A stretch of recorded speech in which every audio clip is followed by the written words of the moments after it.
Mm.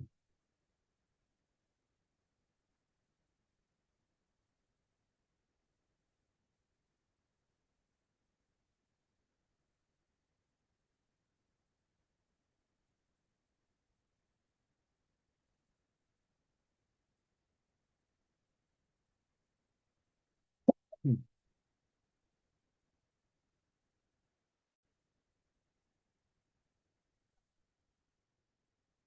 Shown a proverb from Zimbabwe that says,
Hello, good evening, everyone.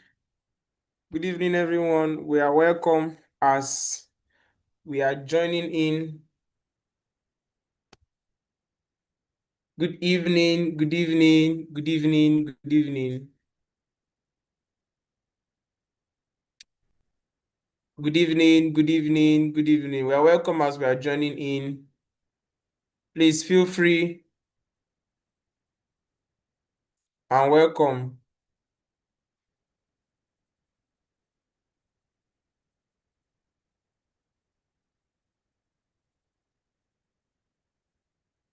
Okay, good evening, sir. Yes, Sir Michael, good evening. Welcome everyone in now.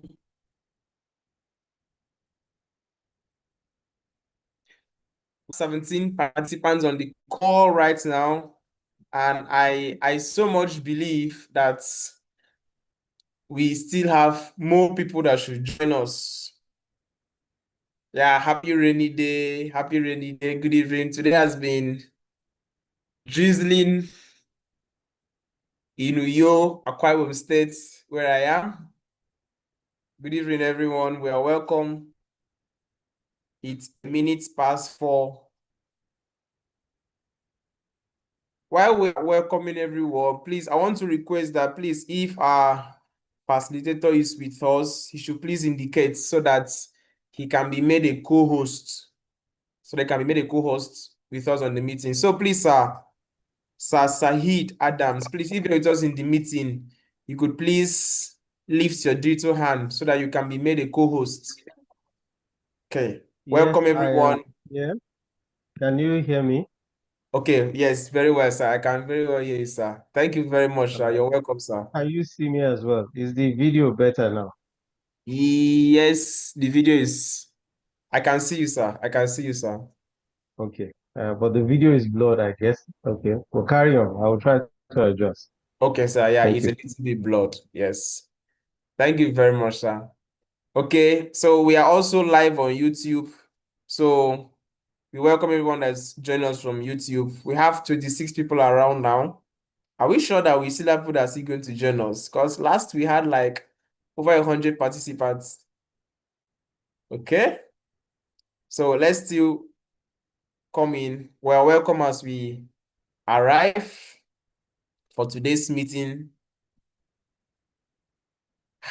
Importance of traceability in food safety. Wow. Record keeping for compliance. Such a powerful and wonderful topic. Today is 14, so today we are going for record keeping for compliance. Record keeping for compliance. Wow. Okay. Welcome everyone. I believe we are still joining 32, 33 members.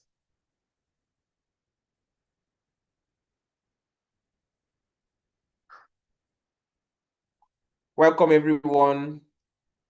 Please, if you can reach out to your fellow participants, you can do that while we wait for them.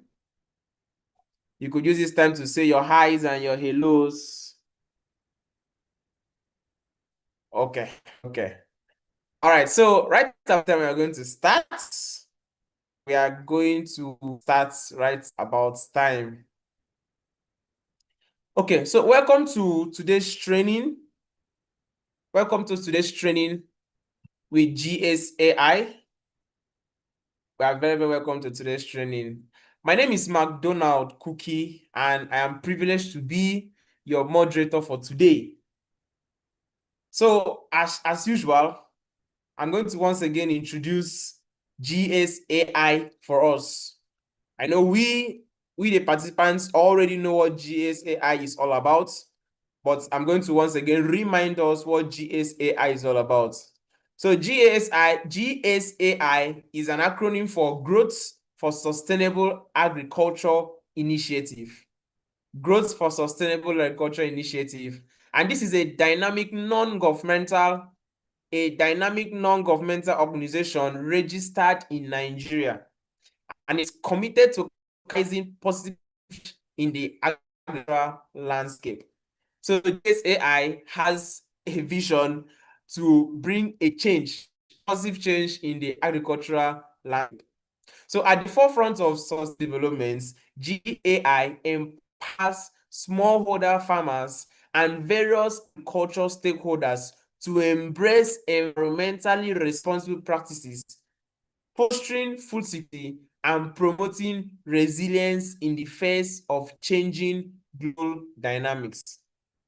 GSAI stands as a beacon of positive change, working tirelessly to elevate the agricultural sector in Nigeria and contribute to the broader vision of a sustainable and prosperous Africa. So GSAI is not just only looking at Nigeria alone, no. We're also looking at the broader vision of Africa. So GSAI is posed to make a lasting impact on the lives of farmers and the agriculture landscape in the region. And this is one of the reasons why we have kept these days for trainings. So this is very, very important, and a very big kudos to the staff, the management, and the head of GSAI. Right about time, we are going to go into the training for today, and we have had series of trainings, and today, once again, we are here, and we are looking at a very, very important topic, which is record keeping for compliance. And today we are having, once again, our very, very facilitator, Saheed Adams, Saheed Adams is the co-founder and the business and project development manager at Eweko Integrated Services Limited. So we're going to call on Saheed Adams, but before we do that, we're going to call on the CEO of GSAI, which is Sir Daniel Black, to speak to us before we call on Saheed Adams. Sir Daniel Black, please, you have it. Yeah, thank you so much, everyone. Our moderator for today, I don't know whether you're sharing knighthood. I am not a knight, and there is no sir attached to my name. But thank you so much for that, and thank you so much for our facilitator who always comes early. And to our students, yeah, I can see that the attendance is climbing, and I'm very certain that before we go deep down, we'll go in. So I'll want to crave the indulgence of our facilitator. We have a partner in the house that is supposed to make some presentations briefly between 10 minutes presentation, and then we go into the business of the day. So without much ado, one of the partners that have supported this project to get to where it has been, their founder was with us a few days ago, and they introduced the program, the organization to us. That's the Farm app. And I'm happy that, yes, Farm is also coming today, that Saheed Adams is talking, because there's a lot that traceability and record keeping comes, and that's the solution that Farm app is also giving, the farm management app. But let me not do their job. Let me allow the representative of Farm app to come in and talk to us about the app. We will be also having them at the summit. So for those of you that would want to interface with them, after here, you can get their contacts, and then also you can also interface with them at the physical summit. So without much ado, want to welcome Famodimu Hannah. I hope I have pronounced it well. Famodimu Hannah, you can unmute, the representative of Farm app for today's training. You can unmute, and you have the floor. Yeah, so good evening, everyone. So hope you can hear me. Yes, we can. Yes, we can. Yes, I can. All right, thank you. Good evening, everyone. My name is Hannah Famodimu. I'm a product marketer for Farm app. So just in a few minutes, I'm going to be sharing my screen just to show like a brief product demo of what Farm is all about.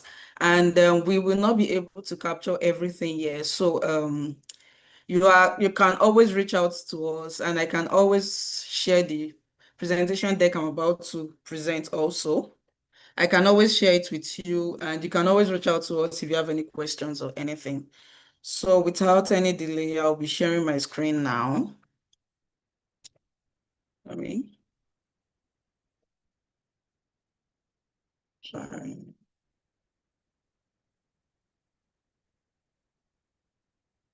Okay. Please, if you can see my screen, let me know, please. Yes, we can see your screen. Yes, I can All see your right. screen now. Thank you. This is one.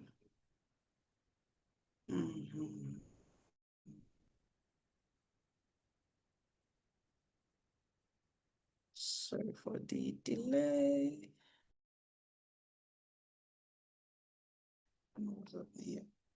Sorry, I'm not used to Zoom.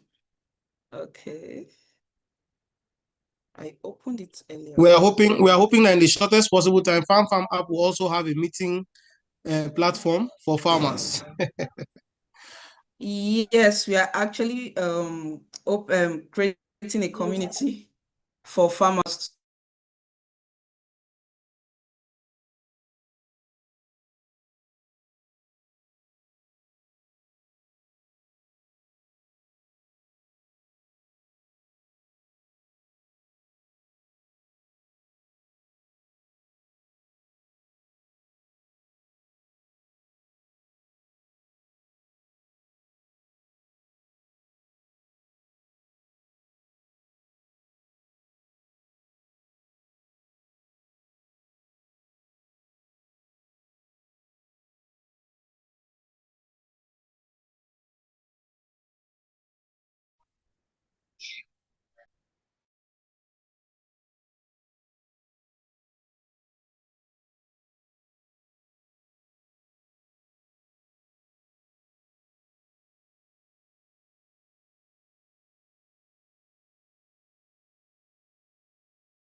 All right, and okay, you stop sharing, right?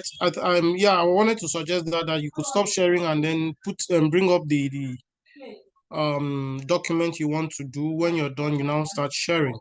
So in the meantime, so that when our facilitator is okay, she's back on, I wanted to give out some announcements. All right, great. Anna, you have the floor.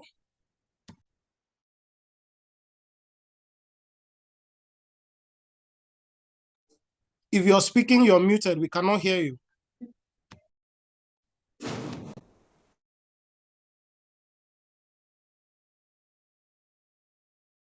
Sorry, can you hear me now? Yes, we can hear you now. Okay, so I'm going to just jump right into it. The first step, always, you go to your Play Store or App Store, you search the bar and you type farm, and then you hit install. We have a short time, so I'm just going to jump right into it.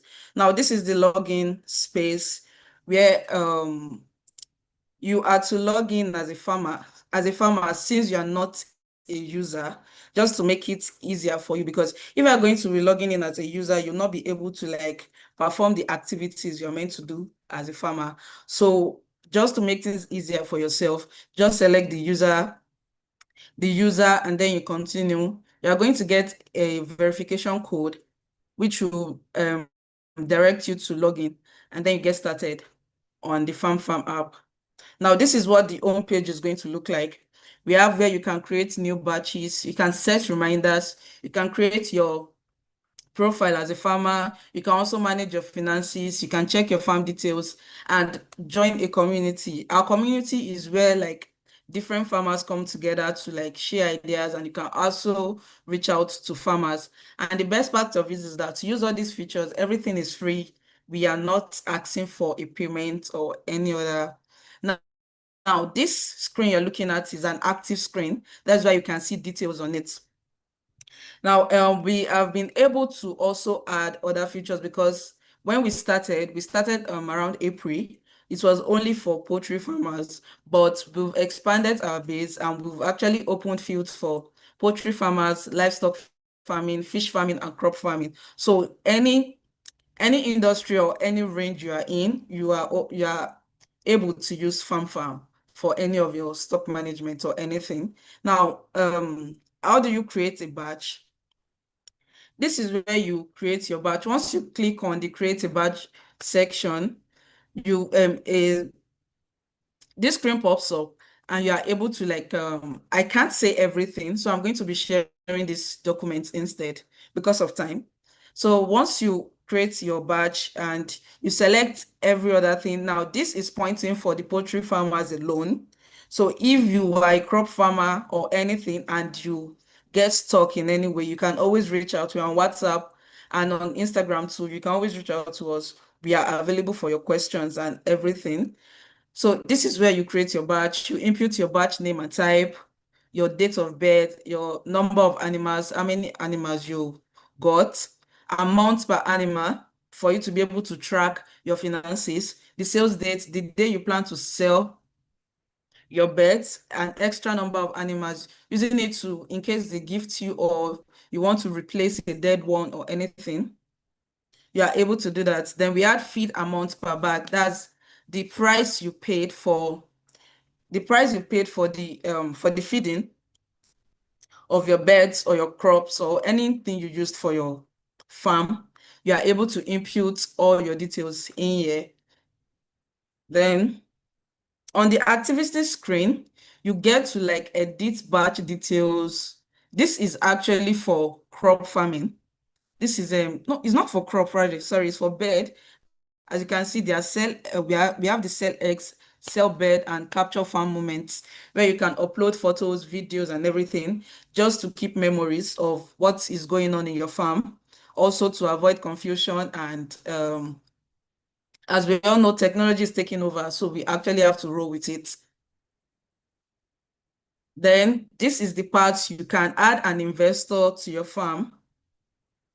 Now, your investor is just going to see activities going on. It's not going to show the investor like the 100% activities going on in your farm. And how do you do that? Just enter the investor email. Make sure it is a valid email address. You enter the name, and that is it. The investor you added is also going to get a notification where they can also set up their account, and both of you are actually going to be in sync. Now, when the investor actually sets up the account, this is going to show the screen that is showing on my left side. This is the way it's going to be.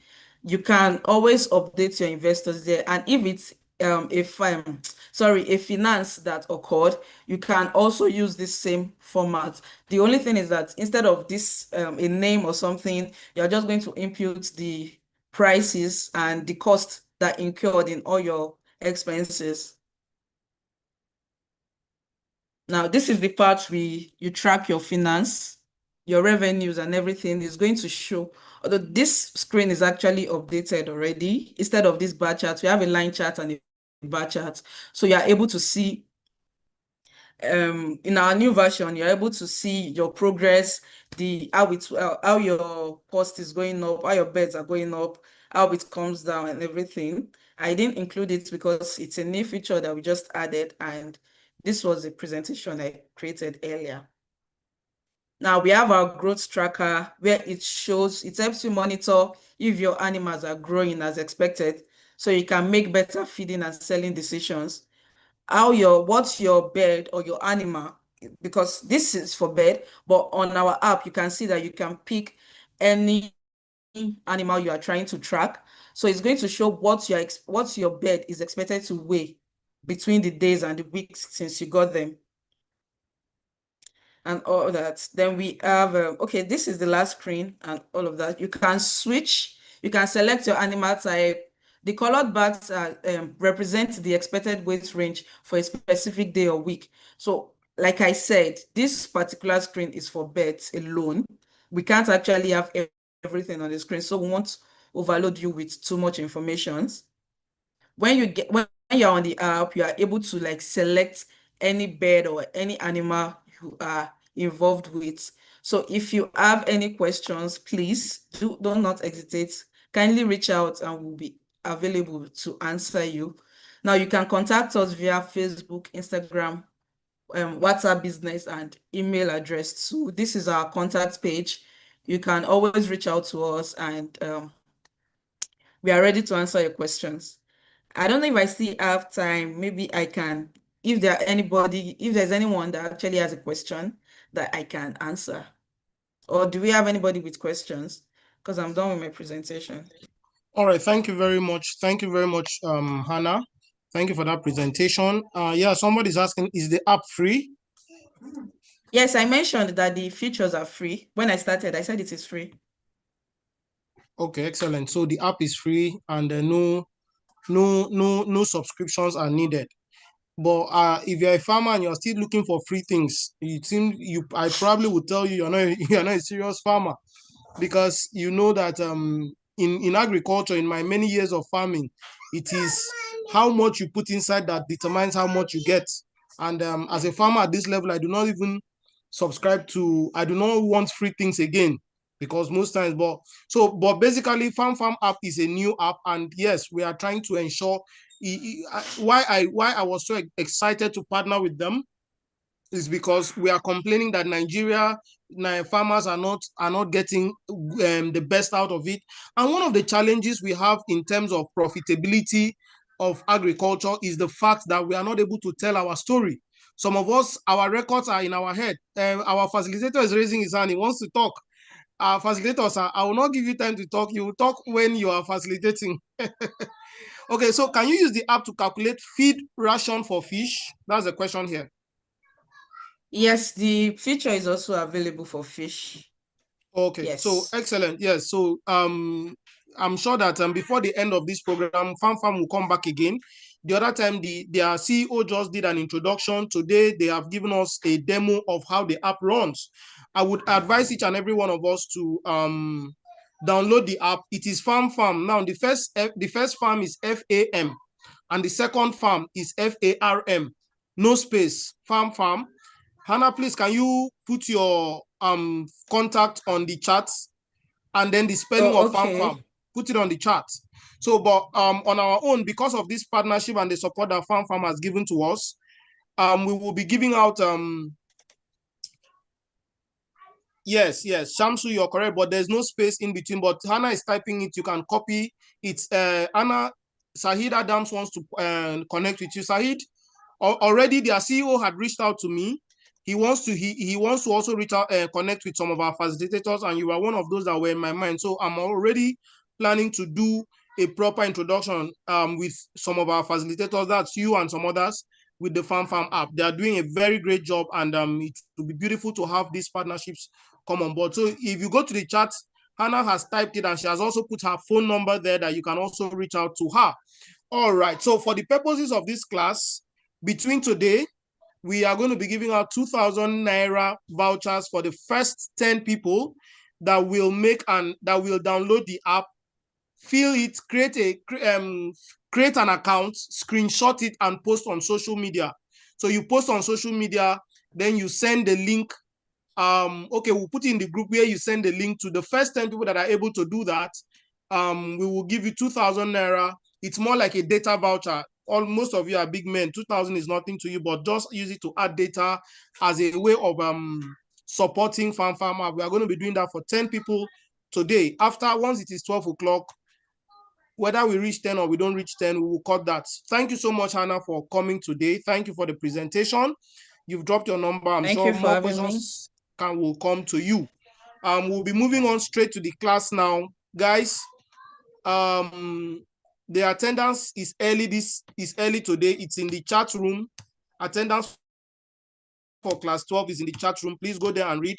I'll be handing over to the moderator now so that we move to class. Thank you, Hannah, and see you in the coming days. Thank you very much, Daniel Black. Thank you very much, Hannah. Record keeping for compliance is the topic for today, and we have Sahid Adams to take us. All right, sir. Sahid Adams, please, you have the floor. Thank you so much, McDonald's. I hope you can see me now. Is it much better? Yes, very, very much better now, sir. Thank you very much, sir. All right, thank you. All right. Yes, let me please allow me to share my screen. Let me see. Can you confirm that you can see my screen? For now, I can't. For now, I can't. I think double check. I can see it from here. Okay, I think this is your screen. Saeed Adam screen. Okay, I think so. Yes. This flickering. Good. Okay. Let's just manage for a while. Yes. Thank you so much, Donald, and thank you, the CEO as well, Mr. Black, for giving us this opportunity to volunteer, contribute to the growing concerns on food safety. I would like to ask, for some of you that were in the last class, what did you learn? Just type in the chat board. Let me understand. Maybe few takeaways that you were able to grab from the conversation we have. Let's just do this within, let's say, 1 or 2 minutes. What were the key things or key takeaways from the learnings of the activities on Tuesday? I believe when we talked about traceability. Just write on the chat box. Sorry about the flickering. What were the things that you learned? I'm waiting to see messages on the screen.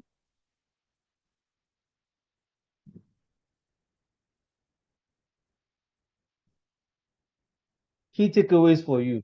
Not so much of sentence. You can just type in maybe 1 or 2 things. I learned this. These were my takeaways. These were new things that I learned. These are things that I knew before, and I think I've now fortified my knowledge. Let's quickly have that on the chat.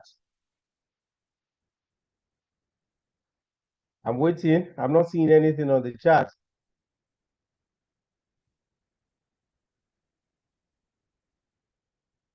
Hello, can you all hear me? Yes, sir. Yes, I can hear you. So I assume we too can hear you, sir.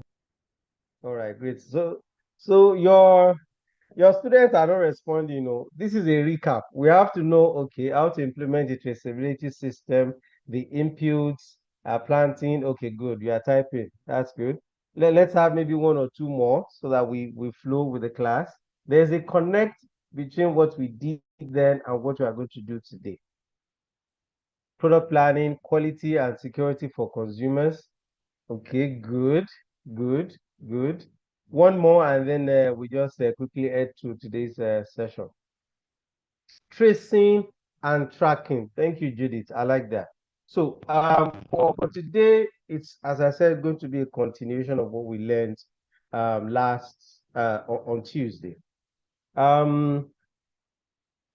This picture, it shows 2 people fighting or in conflict, and majority of the time, if you really sit down and analyze what brings about conflict or arguments or fight, even sometimes, is communication issue. One person says this, another person says, no, it is not this. It is not this way. This is what it is like. And in our own production, I'm a crop farmer. You send out goods, it gets to the customer, and the customer tells you, what I received is 10 kg or 20 kg. But you, on the other hand, have measured, let's say, about 25 kg or so. Or in your head, somehow, you think that you have measured 25 kg, and it gets to the customer says, no, it is not so. You don't have a proof to indicate that this was what left your farm. So majority of the time, in our everyday work, we often deal with mistakes that we make and also mistakes that other people make. And this even sometimes has actually led to even world wars or wars generally, or even conflicts generally, because there's no way to verify that, okay, what happened on one hand or as witnessed by one person is also witnessed by the other person. Now, to speak to this, you have to be able to measure to know. And once you know, you can then improve. So the idea is you have to be deliberate about keeping information that allows you to visualize where you are. I'm very much excited about what Anna showed the other time. It's just a way of digitalizing the information that you gather over a period of time and doing some kind of business analytics around it. But before you get to that point, you need to be able to gather information first. So in this session, we want to understand the importance of record keeping. We also want to be able to list at least maybe 5 types of records, both in livestock and crop as well. I'm a crop person, so you find me tuning towards crop most of the time. Apologies, I have my bias. And then also list external and internal use of farm records. We will now take this under 3 topics: types of records maintained, templates, and then also we talk about records to demonstrate compliance during audits. So we are going to be linking it back to what we learned on Tuesday. Are we together? So what is a farm record? Simple. It's just a document that accounts for the different activities, events, and materials related to an agricultural enterprise operations. It could be livestock, it could be aquaculture, it could be crop production, and even within crop production, you can have different crops that you grow as well. Essentially, what it just means that you have a record, either digital or paper written, that you collect information on. That's what essentially farm record is all about. And you can see an example here. You have planting, harvest, pest management. These are activities that you engage in your normal operations on the field. So before I go to this, who can mention? You can type on the chat box some of the records that you can see in livestock and then also crop production as well. Just type it in the chat. Let me see if you are flowing together. I am 100% sure some of you have actually encountered this record in one form or the other. What are the examples of record books that you have seen in the past or come across or you have used? I'm waiting to see in the comment section. Just type. Okay, production record, sales record, fantastic. Inventory record, inputs, production record, sales, purchase records, good. Feeding record, fantastic. Mortality record, yes, good. Maybe one more and then we will just move on. Agronomic practices record, okay. Financial record, sales record, fantastic. Thank you so much. I think this class should just end right now because already you guys know about all of these things, but it's actually important that we have conversations around it. Labor records, leave records, fantastic. This will fall under the type of record that you normally see under human resource management. So all of the things that you have mentioned are what you see here. So in crop production, you essentially talk about things like production record, where you take stock of where your seed is coming from, the planting date, the fertilizer application, and then also the nutrient enrichment, and many other records that we follow. Let me share an experience with you. Now, I think back in 2020, 2019, thereabouts, I am an agribusiness support service provider. That's what I do, part of what I do. So I test again, packages that I want to recommend for farmers. So I engaged an agri insurance company. Yeah, okay, well, I want to start this production. Thank you, Balkisu, sales record, filling record, financial record. Thank you so much. So I engaged them that I want to carry out this production. And it was a multi-peril crop multi-peril insurance that I got at the time. Now, I told them how and when I was going to plant and my expected yield. Uh, Unfortunately, along the line, I had issues. There was blight in the soil, and then it affected three of the crops that I planted at that point in time. And the extent of the damage was about 70, about 75%. Now, I provided for them my practices, input, my fertilizer or nutrient application, when I applied, the issues I encountered, and what the impact was. I was able to provide this information for them, and they were able to verify from the record that I put. And guess what? I was paid back the premium.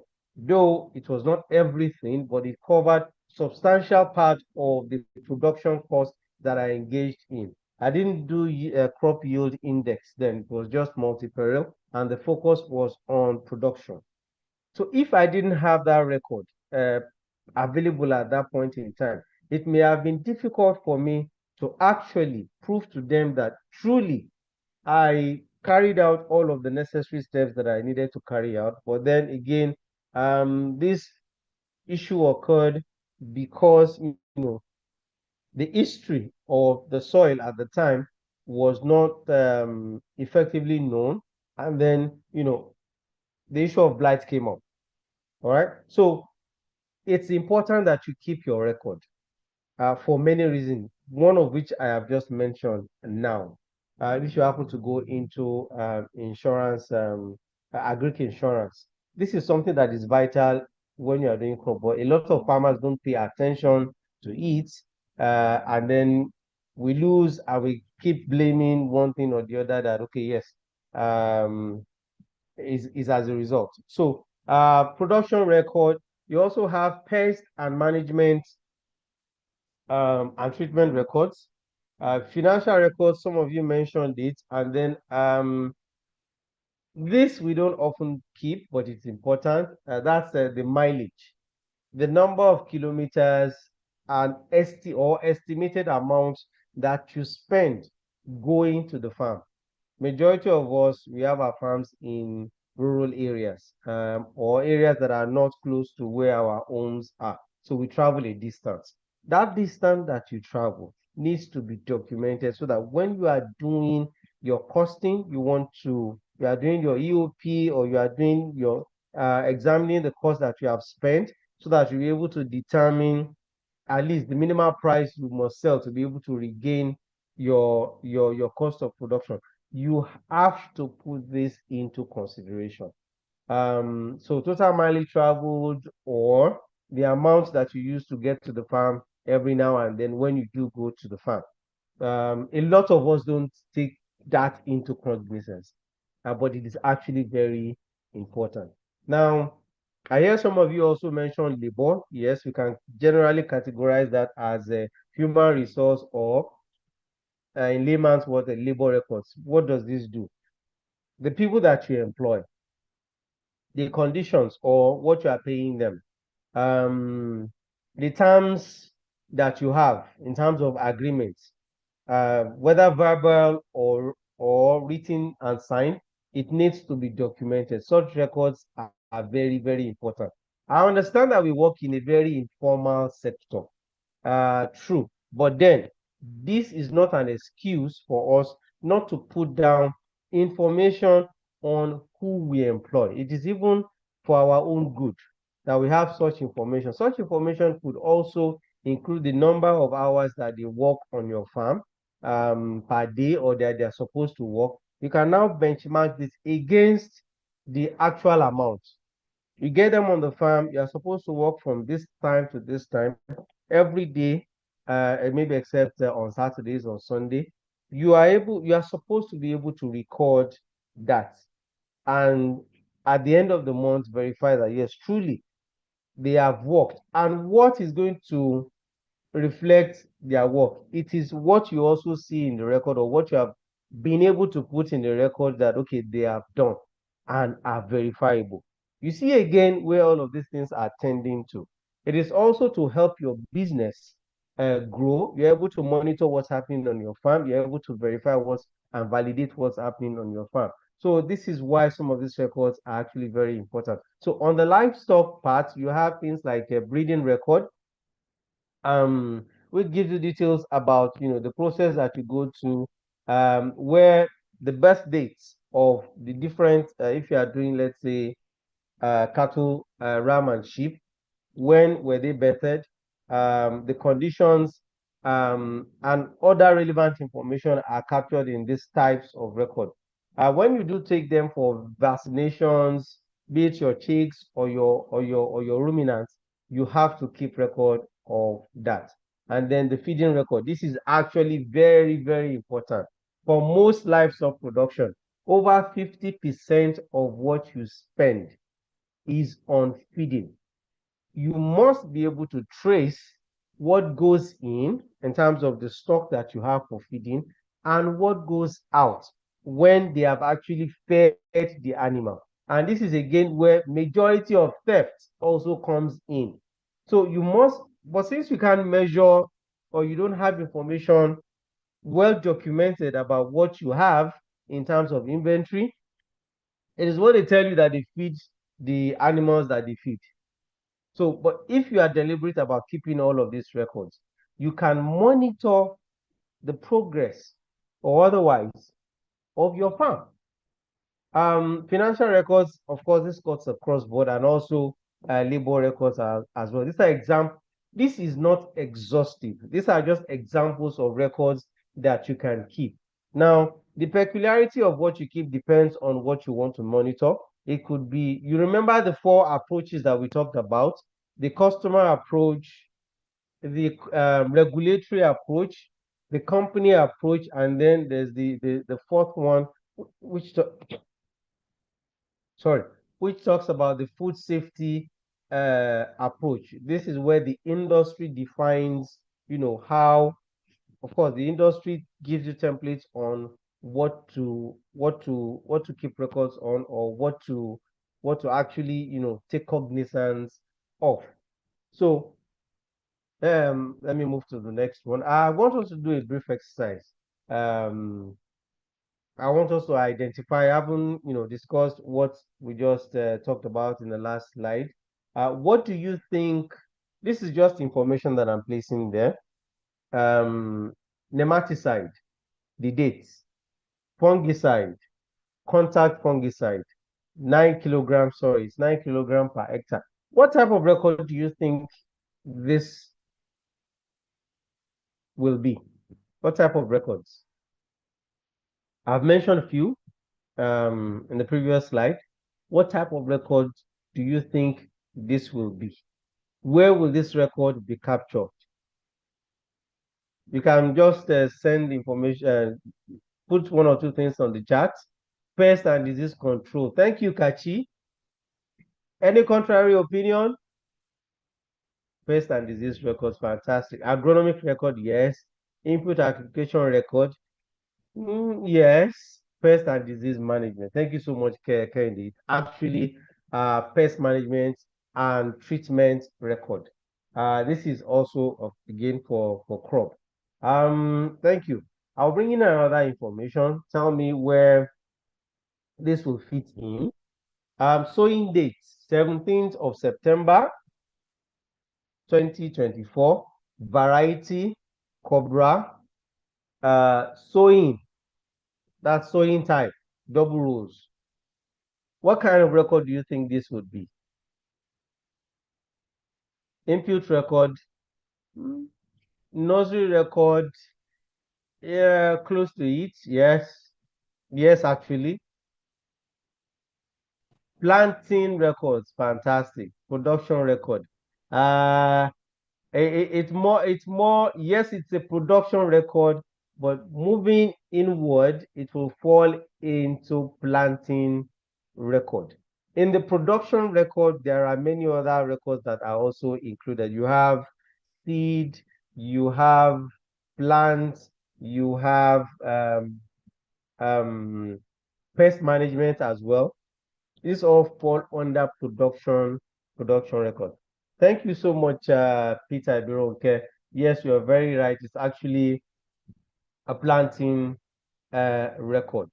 Now, this one, crop variety, germination, crop variety, germination rate, purity rate, not number, purity rate. What type of record do you think this would be?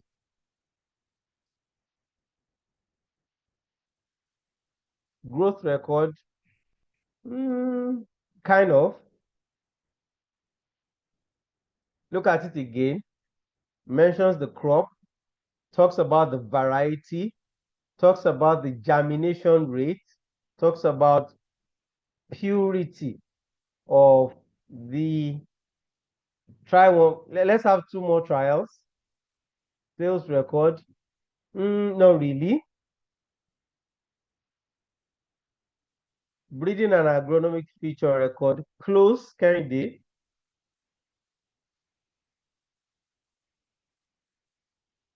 Seed record. Thank you so much, Judith. Is actually a seed record. What this does is when you buy your seed, you must be able to have you must have information on the variety that you have bought, the grammage or the count, as the case may be, the germination rate. Every time for seeds that are sold in packs, you would always see the germination rate and then also percentage purity of the seeds. These are things to take note of. You will see the batch number as well. What this allows you to do is over a period of time you plant and you're having issues, you can always refer back to your supplier. If you see that, okay, I've planted this batch, it's giving me a problem. I took another batch, I took another seed from the same batch, and it's still giving me problem. So there might be a possibility that that batch may have issues, but you can only,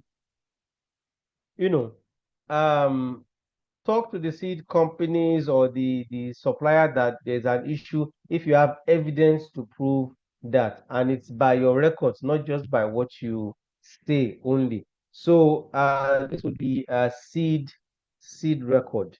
Now, I must emphasize at this point that you can have a record that has many records inside it. We oftentimes it's not just one sheet, it's multiple sheets that are combined together to actually give you your farm record book. And let me give you an instance. I think I have one here. Sorry. We work with a project called OTI Nigeria. So and part of the intervention is that we educate farmers on record bookkeeping, because we know that with this, access to finance issues can be solved, productivity issues can be solved, and then also, we can talk about things like insurance. I don't know if the organizers will permit me. I want to show this farm record book. Daniel, is it okay? Yes, by all means, please go ahead. Okay, fantastic. So we have here, I don't know if you can see this. This is, we call it farmer production logbook, or essentially it's just a record book. So you open it. This is a project that we're working on, OTI Nigeria project, where we work with farmers within clusters in Oyo, Ogun, Kaduna, and also Kano. So you see, you have here, I don't know if you can see this. Let me try. Okay, and do this. Is it legible? So you have here, what record do we have here? The name of the business, and you have these different sheets. This is a seed record. So it takes records of the seeds that you purchase. So you would have here something like the crops, the variety, the botanical name, if that interests you, the quantity, the purity, germination rate, just as I mentioned, and other information on the seed. On the next page, we have nursery. This is the nursery record, and whenever you nurse, tells you put information on the crop, the variety, the dates that you are nursing, the quantity that you have put, if you can count it, the dates that you are nursing, quantity. Hello, I'm getting feedbacks. Okay, and then this is another record that talks about your planting or your sowing as well. So as I mentioned, you can have multiple records. This is soil condition, and then you have here pest management. You also have here irrigation. You have here equipment that you have. You have here production record. This is your harvest record. Sorry. And then it goes on and on and on. And then here, very important. Hello, sir. Please, I just muted everybody. Please, can you unmute again? Because there were participants that were unmuting themselves, please. Okay. All right. So here you have your monthly operation expenses. This is very, very vital.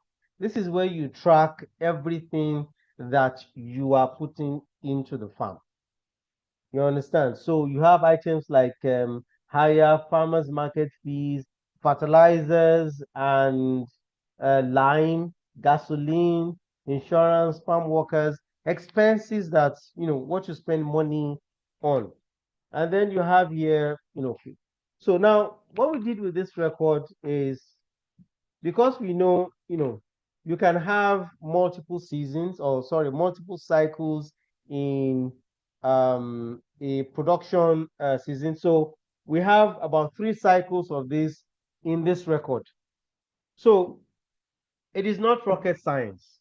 It is something that you can come up with by yourself once you've identified what you want to collect. There are templates that are online that are readily available. So you just need to ensure that, okay, well, this, having understood what you want, these are the information you want to keep. All right, so let me move to the next slide. Are we together? Do you understand? All right, thank you, Adeyemi. So these are the sample records. As I mentioned earlier on, you have what I've just shown you now, real life. This is seed details. You have something on nursery.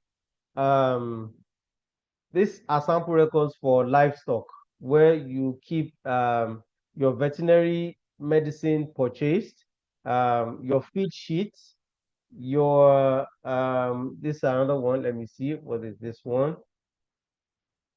Yeah, veterinary treatment, sorry. And then feed. Other records also, that are relevant to your enterprise is what you can put there. You don't need to reinvent the wheel. All of these records are available online and for free. You can always download it, print it, and then begin to work on it. In the case of What in Nigeria, we compiled, put something together, and we train the farmers on how to use it. I don't know if GSAI can also do something like that for their own farmers, but it was something that is actually going to make sense. And it is the very beginning of food safety. Why do I say so? When we are talking about tracking and tracing, you want to be able to get information. And a lot of times what happens on the farm is neglected.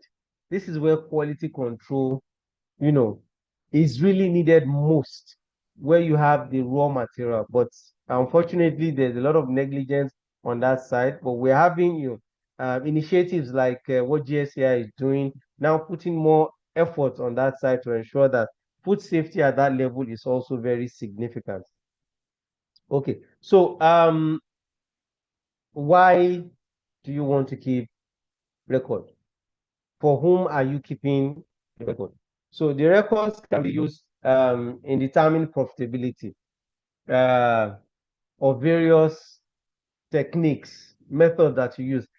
First season, you've conducted or tried this particular thing. You've documented your process. The second season or the second cycle of the same season, you adopt another method or technique. You can always refer to your book to check which one works best for you. Farmers, most of the times, are researchers in their own rights. We do a lot of trial and error, a lot. And we don't document all of these things. We don't need to be academic researchers, no.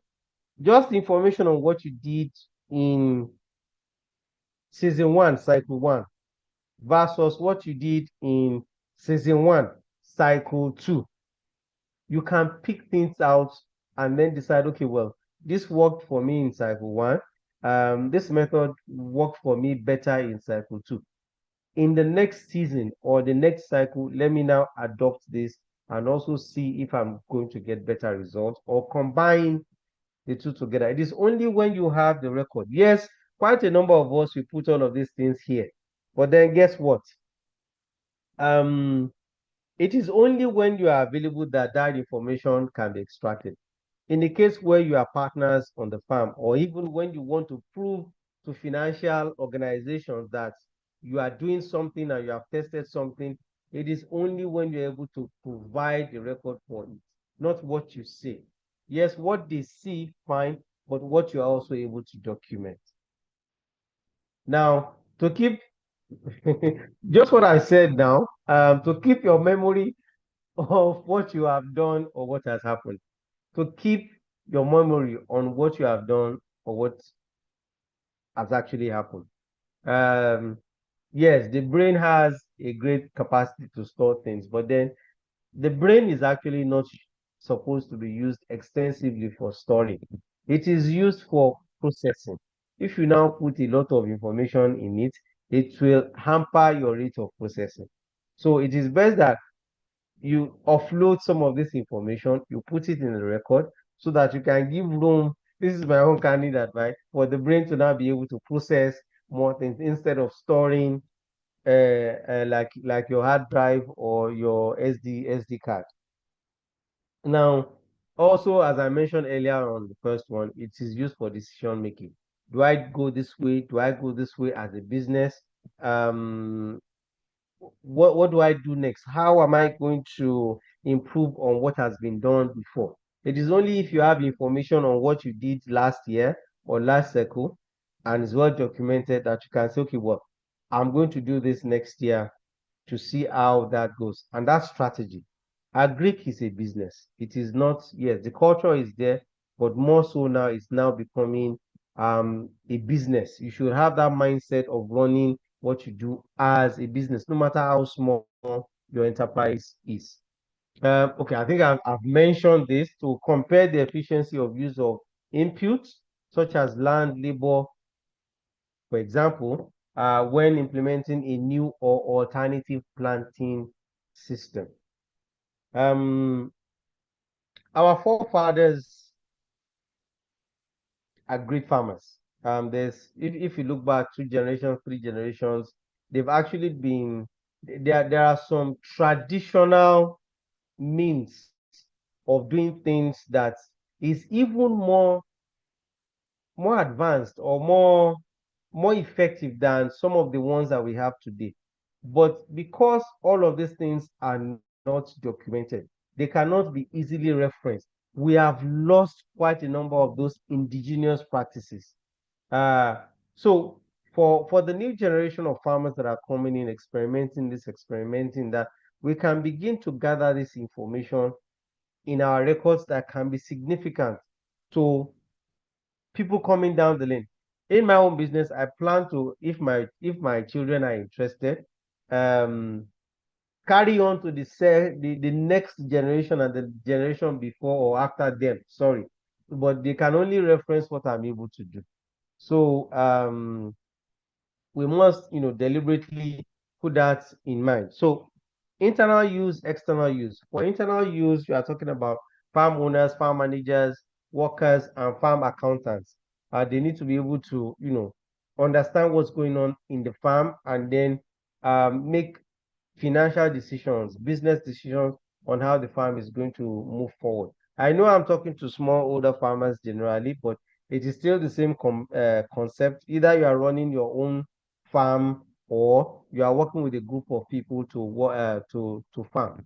Then for decision making, for external users, there are regulators, as I mentioned earlier on, especially if you want to export either fresh produce or processed. NAQS will come back, or NAFDAC will come back to what is happening on the farm. And the records that you have will let them know the practices that you have undergone. So we call this a phytosanitary. I think maybe you may have covered it in your previous trainings or the next one. Phytosanitary means plant health, basically. So what you do during the course of production, pesticide or pest agrochemicals that you applied, at what level did you apply? What are the measures that you put in place? These are important records that regulatory bodies will come to look at, especially when you're talking about export market. But when I say this, I also want to emphasize that even the local markets matters. We also want to begin to create this awareness that it is not only the Oyinbos that want good food. We also want good and safe food in Nigeria. I am looking at a time when all of these things are going to be mandatory for farmers to have. Regulations can come in, of course, with incentive to ensure that all of these records are intact for this kind of use. Also, for investments, you want to get a loan. You want to talk to someone that, okay, even if it's your uncle, your family and friends, I need loan from you. I need you to invest in this business. How are you going to show that you've been able to sell X amount of items over a period of time and you want to expand? It is when you have your record to show them that, okay, this year or last year, I did this amount on this acreage of land, but now I want to expand into more land. This is what I spent on input last year. I want to be able to now do 2 hectares. I need this amount projected of input, and I also need to spend money on labor. Sir, this is what I need. And this is the evidence that I have done this last year.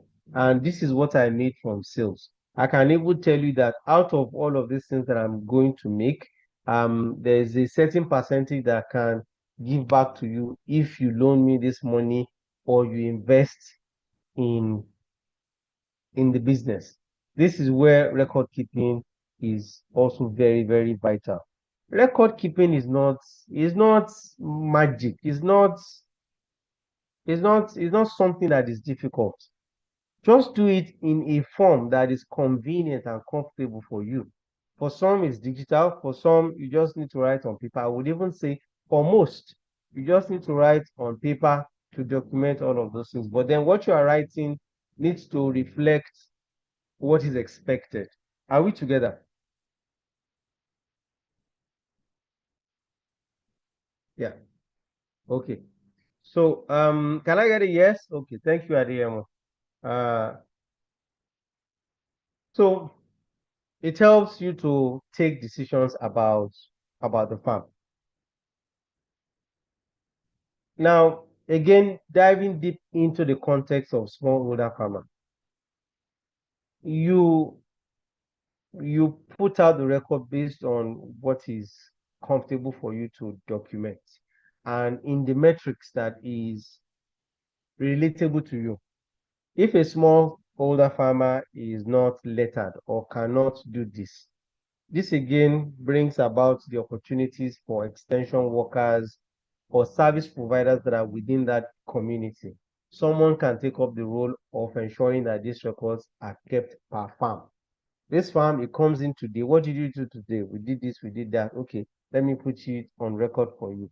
I'm telling you opportunities now that can come in from extension services, because I know it is not every farmer that has the ability to document, maybe because of literacy level or even time as well. So you can begin to think about that as well. Now, when should record be kept? Ideally, I would say within 24 hours. You carry out an activity now. Obviously, you may not have the time to document it, but before the day elapses, ensure at the end of the day, you are able to put in all of this information of activities that you have conducted that day. You will be amazed at the volume of information that you have at the end of the week. But because we don't do all of these things, we lose all of this information that would have been relevant for us in accessing finance, in checking what our productivity is, and even getting links to insurance as well. So ideally, within 24 hours, you should have all of these things documented. Now, how do you do this? As I mentioned, it should be as simple as possible, taking into cognizance your own peculiarity, what you have strength to do. For any business that you are running, be it farm or you have to keep records. You have to keep records, whether informal or formal. You must keep records. This record is what is reference to be able to understand what you're doing within your space. So as I said, simple as possible, readable by you, interpretable by others as well. Okay, there should be checks and balance in record process. You recollect when we were talking about let's say the processes of collecting record, where I mentioned you can have a supervisor that carries out this collection. You must have someone that can also monitor the supervisor. You get?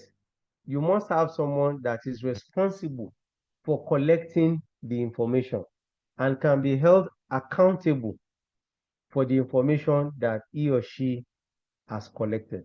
Even if it is you that is collecting it, you hold yourself accountable for it. If at the end of the day you are not feeling all of these things, know that, okay, well, this is a problem that you have created for yourself. Your farm workers, if you have, and I believe you should have, you must be able to let them understand how the processes in your farm goes. You are doing a 1 acre production, you have your plots cut out, you have them, what you want to do in plot 1, what you want to do in plot 2, what you want to do in plot 3. You already know. You have to carry them along. Some of them may be lettered, some of them may not be lettered. There are ways you have to inform them of, this is what you want them to do. If they are lettered, they should be able to fill or provide information for someone that will fill. If they are not lettered, they should be able to express what they have done. In fact, you should be able to gauge what they have done based on what you have told them to do, which means, again, you have to document their activities. This is the plot of land that I've given to you to weed. Weeding is an activity. Mark out the area. By the time they finish it, you can verify that they have finished it. Yes, record that this activity has been conducted on weeding. By the way, there's also a weeding record book. It's also it's part of some of the information that you provide in your document. It may look cumbersome, but by the time you collect this information over time, you find it very relevant in many ways. It is not only when you are doing greenhouse that you do all of these things. 1 acre farm, half acre farm, you can start from it. So you must train your staff, those that are recording, and those that are providing information as well on what they are to look out for and information that they are to provide. Should be adapted to the activities, processes, goals, and objectives of each farm. As I mentioned earlier on, it can be adapted to your own peculiarity, what you want to capture on your own farm.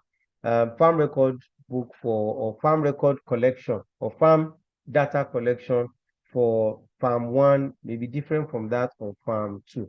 Yes, you may be having the same enterprise, but what you want as a business may be different from what the other person wants. But fundamentally, finances are very important. Expenses, I think that one is universal. You must be able to capture it. Your harvest, you must be able to capture it.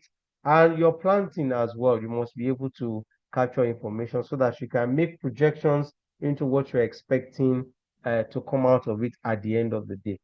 Oftentimes when I talk to people, when you plant, what do you expect to get from this year? All things being equal. Yes, all things may not be equal, but at least you have an expectation of what you want at the end of the day. 10, or let's say 8 out of 9 times that I ask that question, people are not able to give me response. Why?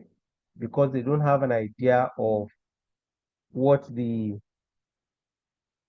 seed yield is. They don't have an idea of what quantity you can get, let's say, of sweet corn in a row or bed that you plant of 30 by 30 with a 30 meters spacing.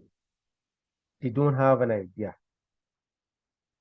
but it's easy to calculate, but they are just not giving it that thought or want to exert a lot of mental. It doesn't even require mental so much of energy. It's just for you to be deliberate.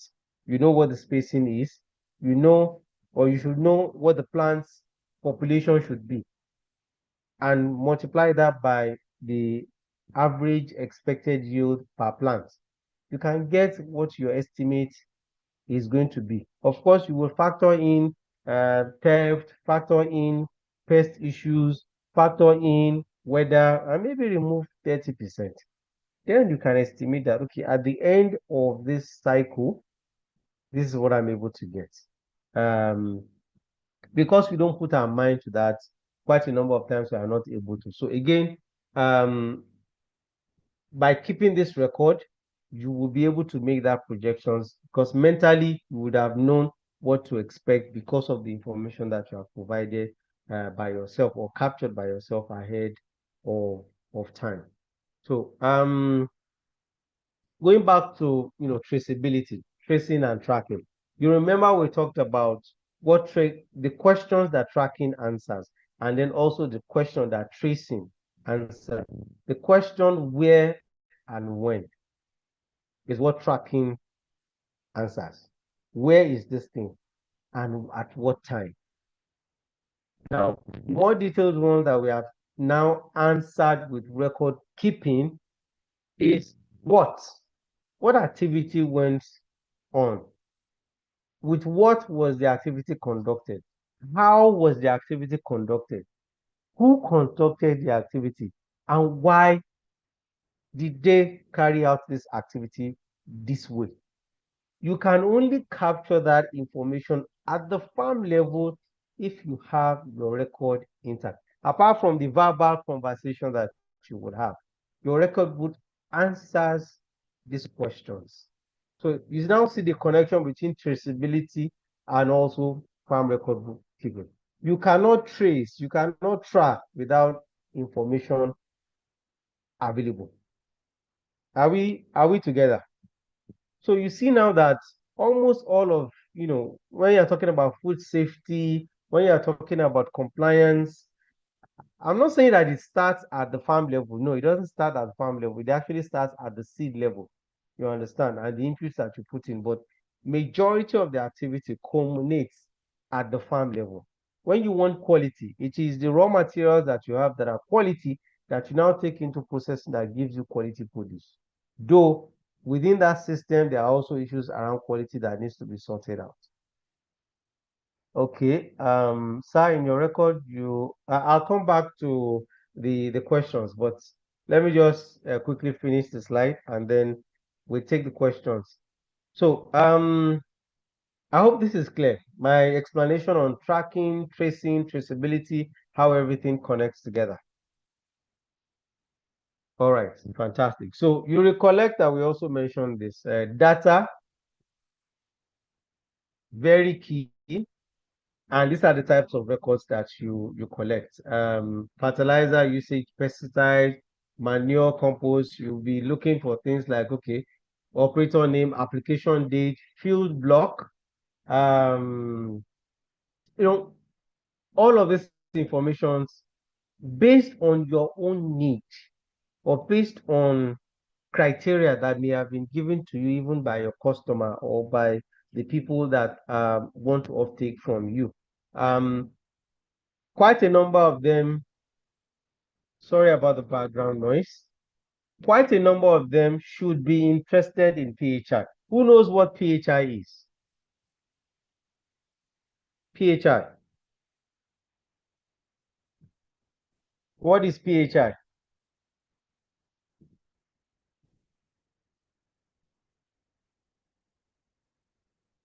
Can someone tell me what PHI is on the chat? Or you can, okay, well, on the chat. Fantastic. Pre-harvest.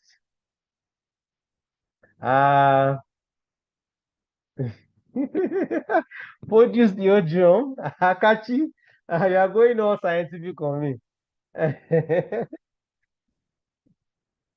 It's actually post-harvest interval. And in some contexts, you can also call it pre-harvest interval. Or pre-harvest interval. What this essentially means is, you've applied an agrochemical, let's say pesticide or a fungicide. There's always this information that is provided on the label. On the number of days that you must stop if you are to harvest. You'll see 14 days, you'll see 7 days, you'll see maybe 21 days. What this means essentially is if you are to harvest if it says 14 days, for instance, if you are to harvest in 14 days, do not apply this chemical. Reason, the residue will still be on the plant or in the soil or wherever it is after this period of time. So if that harvest is before that time and you have applied the produce, what it means is that whatever you are harvesting, there's a high percentage of, there's a high chance that it will still have residue in it. Now, I've been working with farmers for some time. Some farmers don't even know that there's such a thing as PHI, which means majority of what we are consuming in our open market, there is some level of chemical residue already in it. As some people would say, most of what we eat is just instrumental injection of all of these chemicals, whether we like it or not. And for me, this initiative like this, I'm very excited to be part of it because we get to educate farmers and other actors about the relevance of ensuring that things like this are taken care of. In your harvest record, all right, this information must also be provided. When you're working with any QS or when you're working with export markets, it is a must that you must provide this information. I think I'm diving deep into the time now. Thank you so much. I hope you've been able to understand the concept, the importance of record keeping, And I'm hoping that from here on, you'll be able to begin to deliberately adopt this. Now, it is not rocket science. Start at the level that is convenient for you. Thank you so much. Back to you, moderator. Thank you very, very, And you very can- much, sir. Thank you very, very much, sir. Record keeping in livestock farming. This is very, very important. And we have learned a whole lot, sir. Thank you very much, sir. We are grateful, sir. Thank you. Thank you very Can I much, sir. quickly read the All right, comments so from right about Ibrahim? He mentioned something that is very, very vital. Let me read out his comment. He says, "Sir, in your lecture, you explained labor records and their importance. One key point you mentioned was the labor records help calculate labor costs, yes, such as determining how much to pay your worker after a job is done. My question is, in a situation where family members are working as laborers without receiving payment, should their labor still be recorded? If so, what is the importance of recording family labor?" Thank you so much. I am happy that this question was asked. Now, everything you spend on your farm should be accounted for, including labor. Family labor is still labor. What you are just leveraging on is the fact that you're able to convince them that, okay, give me your labor now, I'll pay you in cash or in kind at another point in time. But it goes into, or it is factored into your cost of production. So it must be documented that this is the amount that they are supposed to collect. And it also goes into your calculation, or it should also go into your calculation in determining what the price should be. I understand that it is the market forces that drives all of these things most of the time, but it allows you to actually calculate your profitability. You know whether you are making money or not. I see a lot of EOPs, economics of production, and in it, I struggle to find an area where farmer allowance or farmer, what do you call it, wages is included. It is totally wrong. If you are working for someone, you are going to be paid. If you are working for yourself, you are actually also supposed to be paid. You may not be able to collect the payment immediately, but it must be factored into your cost of production. You must document it. You understand? You must, whether it is family, whether it is you must document it. And then maybe if you can now, if you don't have the ability to pay for yourself at that material time, you can now just, put it somewhere that, okay, well, it is something that is accumulating that you will collect at a later time. Because in practice, truly, it may not be very easy for you to collect your wages, let's say maybe during the first production. Depends on the type of crop that you're doing and how, invested or the money that you are able to have access to will determine that. But surely you must understand if your business is profitable or not. And you can only do that when you now, put the appropriate estimate of everything that you do on the farm. Thank you. I hope that answers the question. Sorry, back to you, moderator. Okay, thank you very, very much, sir. Thank you very, very much, sir. Okay, we have a hand. So before we take the hand up, we are going to have the questions in this order. So we are going to have one question from YouTube. We are going to have one question from the chat box. I'm also going to have one person verbally ask a question. So before we go to the question, we're going to ask the Growth for Sustainable to ask their question before we move on, please. All right. Okay. Thank you, moderator. Thank you, Mr. Sahid. I just wanted to come in. It's a very this thing that the facilitator just raised about wages.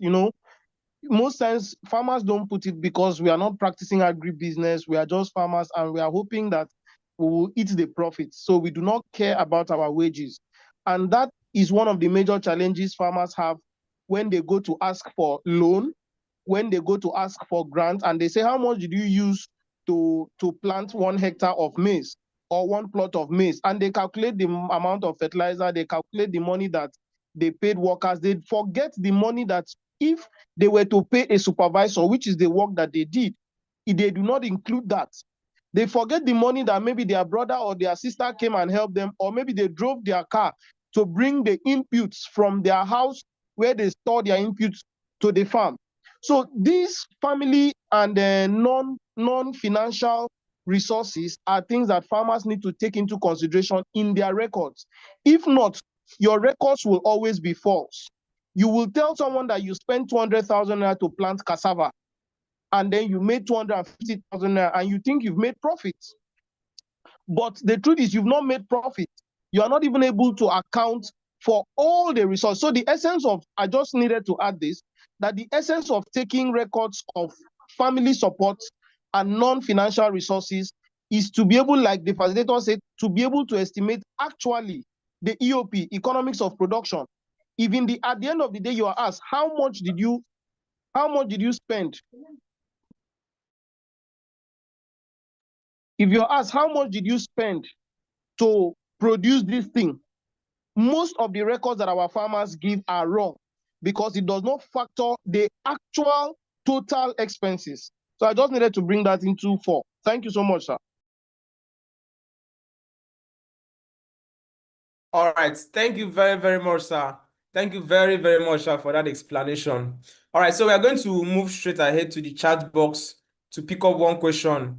Our facilitator, Sahid, has already attempted one question, but we have Kehinde Idowu. His hand is up. So Kehinde Idowu will soon call you up to ask a question. But let me ask this question that is very, very close to the first question that was asked. Okay, please, sir, can we use Excel for our record keeping instead of a record book? Can we use Excel for record keeping instead of record book? And I'm going to join it together with this question that says, if we spray fungicide on tomato that have a pHI of 7 days, would we have to wait for at least 7 days before harvesting it? If we spray fungicide on tomato that have a pHI of 7 days, would we have to wait for at least 7 days before we harvest it? And also, can we use Excel to keep our records instead of a record book? Sir Sahid, please. Thank you. Thank you so much, Donald. Now, I am a tech person. I love technology. I love the way it makes things easy. If you are very comfortable with Excel, you have easy access to it, you are flexible with it, I would say go all out to do that. But you must make it available and accessible to others that may want to view your record. Remember, yes, you are running a business, you have a record, but the record is not only for you. Do you get my point? It's not only for you. You can use it, you can present it to financial organizations. Your staff members must also be able to view that record, at least some of it, maybe not all, due to confidentiality or something. They must also be able to input into that record. So yes, if you are the person keeping all of these things, yes, it's fantastic, but you must make it easily accessible. For the second one on PHI, I think you've already answered the question that you're asking. So if the PHI says 7 days, that means, and you want to harvest in 7 days, you cannot use that fungicide. But if you have used this fungicide, it means it is after 7 days that you can harvest. So you have to calculate your estimated harvest date versus what you have at PHI to be able to determine when to apply or if to apply. It may be safer for you to not apply if you are harvesting in 7 days and the PHI says 7 days. In fact, it is safer for you and also for the people that are going to be consuming it for you not to apply that agrochemical. More so, you are getting close to harvest time. Well, what insect or what this thing would you now be battling at that material time? You just need to calculate your possible loss or losses that may be resulting from you not applying that agrochemical because it is actually safe. It's better for you to be aware of food safety for your consumers and even for yourself than just focus on profitability all of the time. Do you understand? I hope that answers your question. Hello, sir. So I want to bring something to context here because I don't know if that is the basis for which that first question about using Excel was asked. So I have an experience. Back in the days, I used to train farmers for this CBN AgMes loan scheme. And for those people that applied for some huge amount of money, their records were asked, and then their records were requested. So some farmers actually brought Excel sheets, but the credibility of that Excel sheet was in check because most of them, because of the record, because of what they wanted, they went and even something that a record of 3 years ago, but they went and changed it. Excel was editable. So at some point, they refused to accept those records because they felt they had just doctored those records to fit in. So in terms of compliance, if you used your book, you will not be able to go and change it, especially when you use pen to write. If you mutilate it, it will show that you mutilated it and all of that. So when we are using Excel, what practices should be kept so that, for example, you want to do HACCP now, and they are asking for your practices. How do you show a tech record that is credible, that will inspire confidence, and the people that you're presenting it to will believe what you've seen, that it is the reality of things? All right, thank you so much. So now we know we are all in the digital age. People now sign off on documents using digital signature and all of those things. So as we are advancing, moving away, not in totality, but slightly moving away from paper presentations all of the time. It's even the compliance company are now adopting digital means. So in their own system, there must be a way for them to verify that, okay, well, this is actually possible. There must be a way for them to, I'm talking about the compliance side now, for them to, if they are accepting it, for them to validate all of this information. If, however, within their system, it is strictly said that, okay, it has to be paper, then it must be paper. Doing it in Excel, it's easier for you. But if by compliance, it must be on paper, then you have to ensure that what you have documented in your Excel is also in your paper. So it may be better if you start from the paper and then put in Excel so that you have both formats duly covered.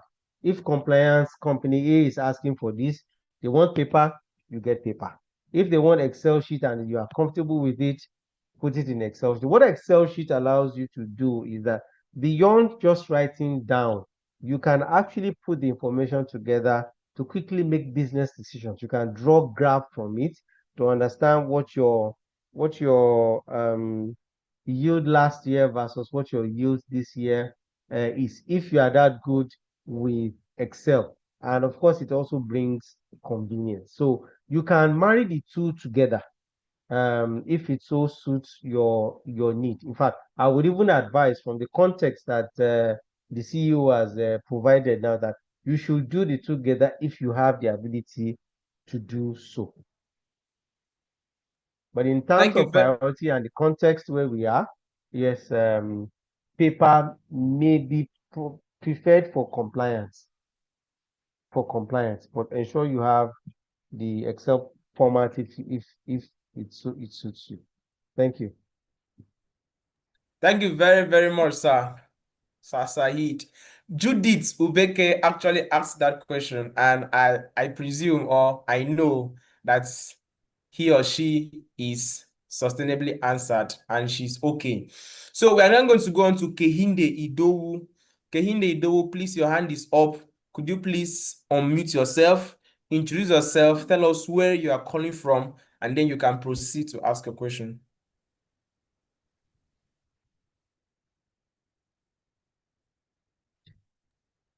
Kehinde Idowu, please, you have the floor.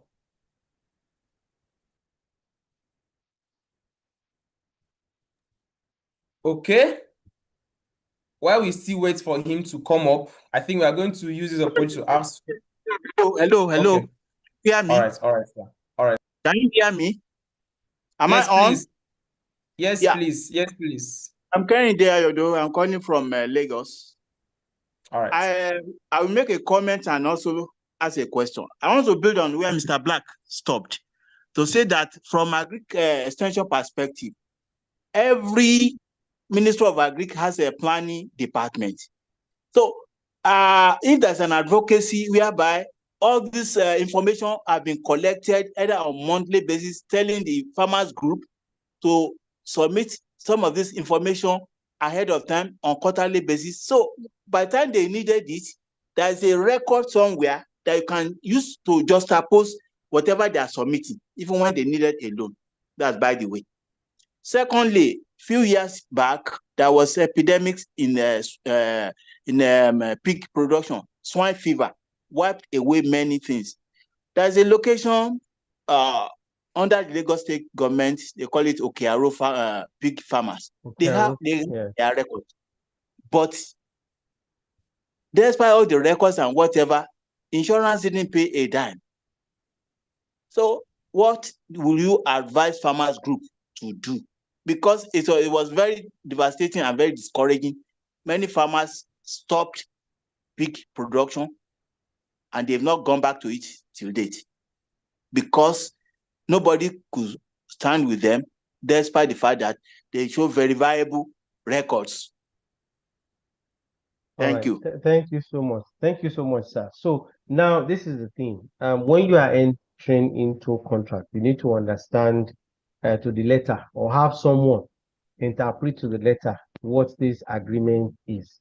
In my own case, when I was doing the multi-parent, I took time to understand what the clauses were if they are to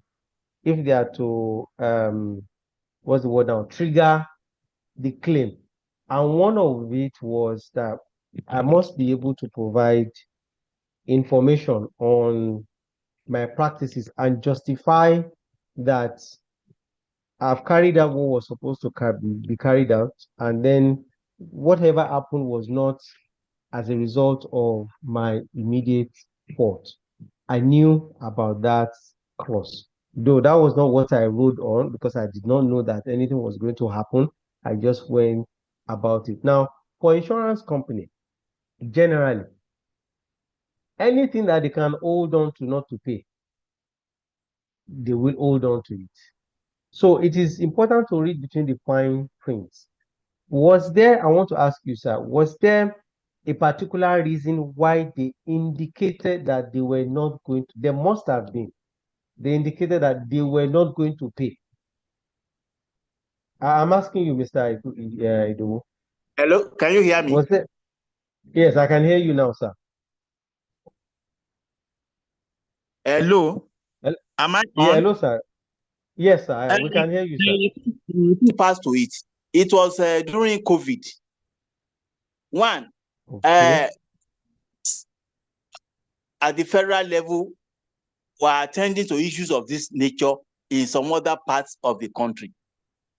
And for religious purposes, those in charge refused to acknowledge this particular subsector of the industry because it was big. Number two, the insurance company on their own did not give any explanation. And like you said, I think there must have been an oversight, an error on the part of the farmers. They do not actually understand the terms. The terms and conditions of the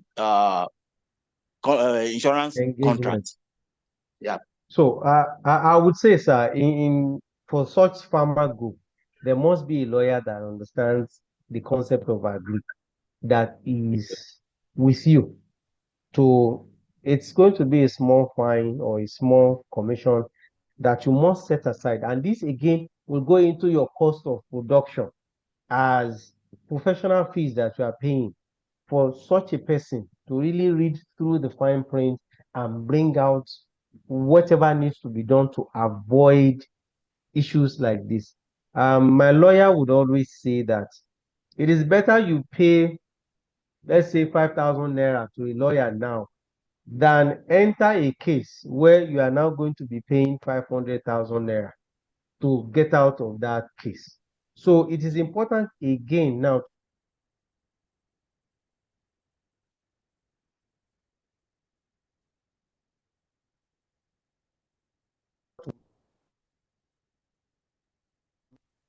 this, sir.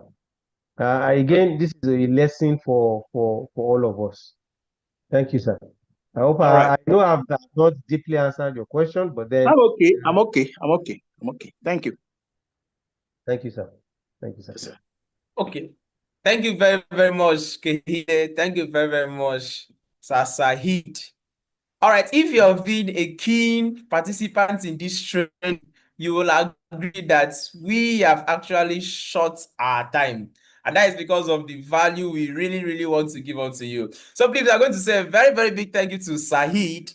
Thank you very, very much, sir, for coming once again on this program to impart knowledge onto us. Right about time, we're going to call on one participant to unmute him or herself, introduce him or herself, tell us where he or she is calling from, and then say a word of thanks to the facilitator for today. Okay, I can see Adeyemi Fatimo. So after Adeyemi Fatimo finishes that, we're going to call on the admin to give us announcements and before we close for today. Thank you very, very, very much for giving us your attention today. And don't forget that the attendance link is in the chat box. So do well to check it out and register your name. Adeyemi Fatimo, thank you very much for choosing to do this. You please unmute, tell us your name and where you're calling from, and say your word of thanks to the facilitator for today. Adeyemi, please. Yeah, good evening, sir. My name is Adeyemi Fatima. I'm calling from Lagos. So, on behalf of all the participants here, I would like to sincerely appreciate you, Mr. Said Adam, for this insightful section on record keeping for compliance. You've helped us to see how important record keeping is to agricultural enterprise. You even went further to ask us this challenging question, like try to ask this technical question. Yeah, PHI. That was the meaning of PHI without even telling us. Thank you for this excellent delivery. May the knowledge you have shared today continue to multiply in your hands. Thank you so very much once again.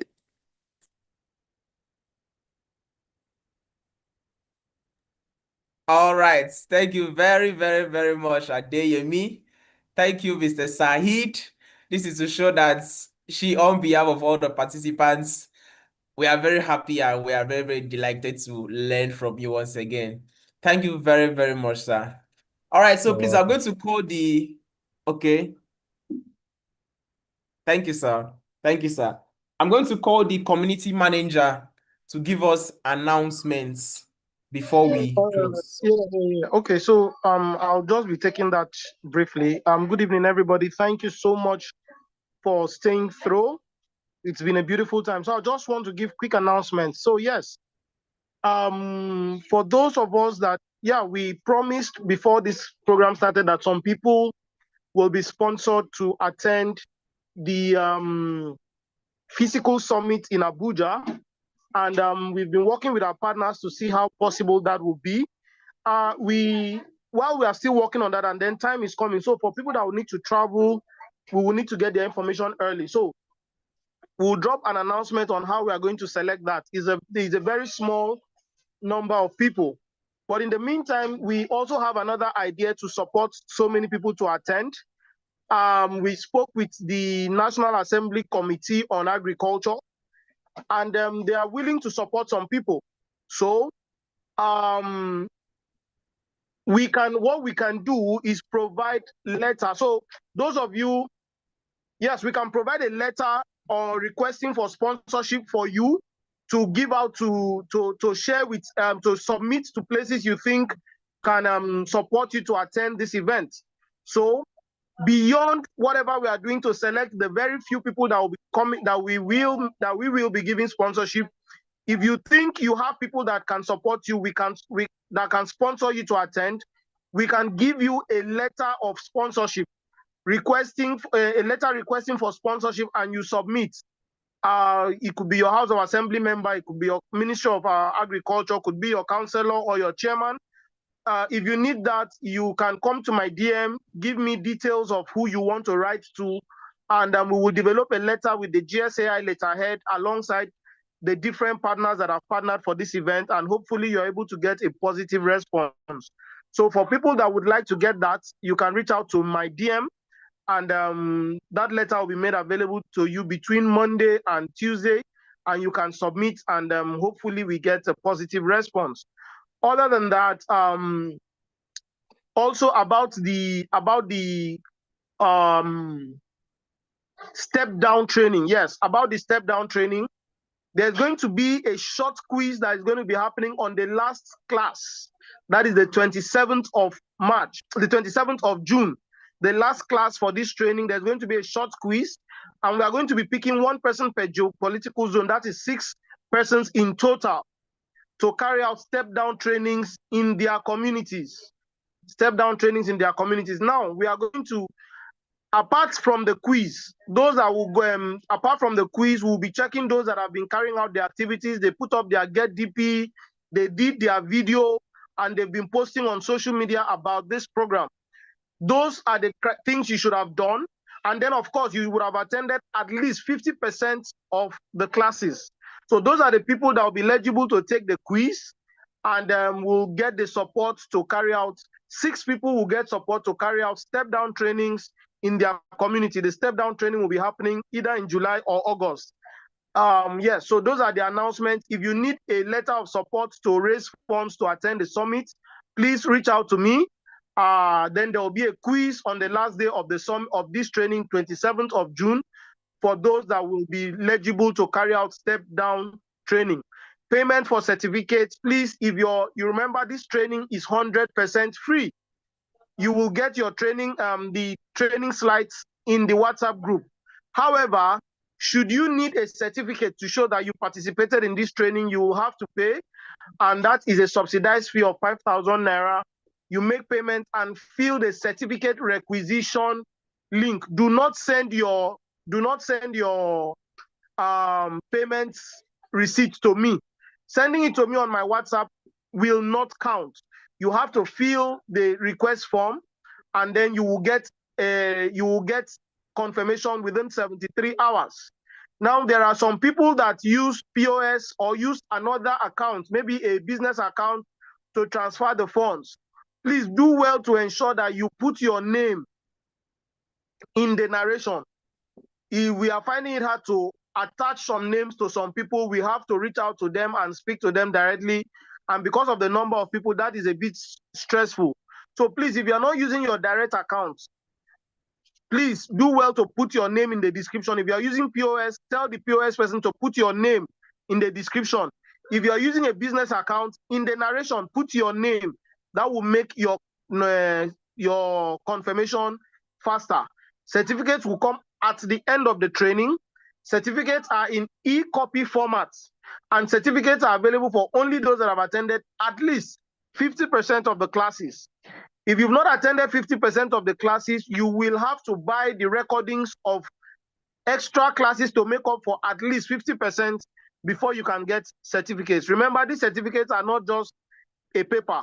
These certificates are credible certificates that you can use to apply for jobs. You can use to apply for your safety certifications, your export certification, and you can also use it to get consultancy jobs. So these certificates, they have a criteria before you get them. So those are the announcements for today. Thank you all that have been part of the class. Thank you, our moderator. Thank you, Mr. Sahid Adams. We have 4 more classes to go. Kindly send the link form. When I see questions like this, I wonder if you're in the WhatsApp group. Some of you don't open the WhatsApp group. All you do is you go to the DM of admin and ask questions that have already been asked. Please, the WhatsApp group was created for information purposes. Open the WhatsApp group. You will see the account number. You will see the link. And then apart from those things where you have to meet us directly, every other information is in the WhatsApp group. Thank you so much, each and every one of us. See you in the WhatsApp group and see you in our next class. Over to you, moderator, to end the session.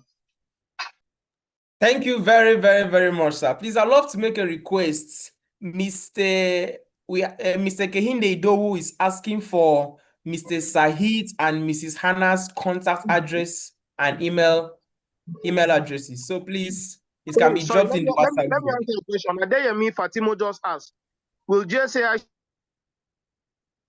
shortlist people to attend the program at Abuja, or everybody should collect the letter? Please, the letter is not something that everybody should just collect.